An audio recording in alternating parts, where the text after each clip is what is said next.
Ассаламағалейкум, жаңалықтарды бәрінен бұрын біліп отырыңыз келсе, YouTube арнамызға жазылыңыз, видеоларымызға лайк басыңыз. 2022 жылы әлемде милитаризм саясатын күшейте түсті. Әлем елдері жаппай қарулану процесіне бастады. Ресейдің Украинаға ашық агрессиясы әлем елдерінің қорғаныс саласына көбірек назар аударуға итермеледі. Жаһан жаппай қарулануда. Жаңа қырғиық соғыс басталды десек те болады.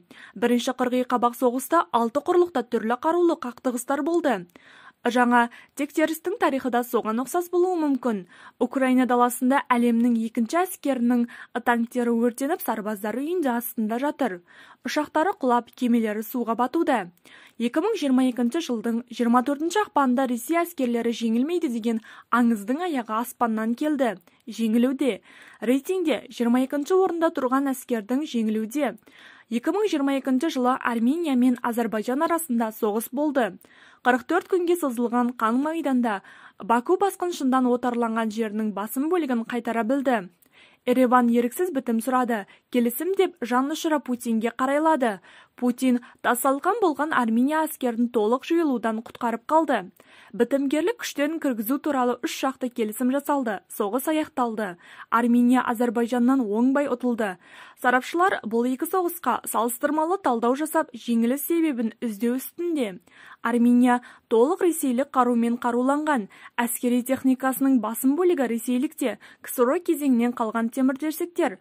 Ресей әскерлері толықтай дерлік өзінің күшіне сенуге тырысады.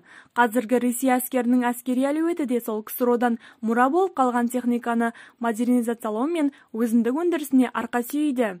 Де тұра мақтаулы Ресей қарулы Қарабақта, Израиль, Түркия, Пакистан қарумен жарақтанған Азербайжан әскеріне қарсы қауқар көрсете алмады. Ал Украина соғысында Киевті 3 күнде аламыз деген Кремль әлі жоспарын іске асыра алмауда. Батыстық үлгідегі әскери стандартқа көшуді бастаған Украина әскері ұрыс саласында өзін судағы балықтай сезінуде. Бетпе-бет ұрыста бәсі жоғары, артиллериялық соққы алмасуда батыстың 155 метрлік земберін алып таразы басын теңестіре білді.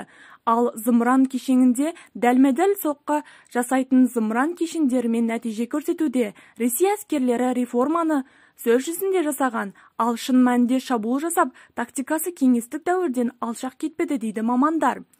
Ресей әскерін сынайтын жағдайымыз жоқ, себебі Қазақстан әскерінің басым бөлігі ресейлік және кеңестік қарумен жарақаттанған. Әскери техника тұрғысынан Кремльге тәуелділік бар деген сөз. Global Firepower 2023 жылдың басындағы әскери рейтингді шығарды. Рейтингде Қазақстан 63 орында тұр. Не алға жылжу, не артқа кету жоқ. Бір орында қатып тұр. 145 елдің ішінде бұл жақсы көрсеткіш дей алмаймыз. Орталық Азия елдерінде рейтингнің көш басын Өзбекстан бастап тұр. Алайда өткен жылмен салыстырғанда Ташкент рейтингде 10-ші позиция төмен түскен делінген хабарламада.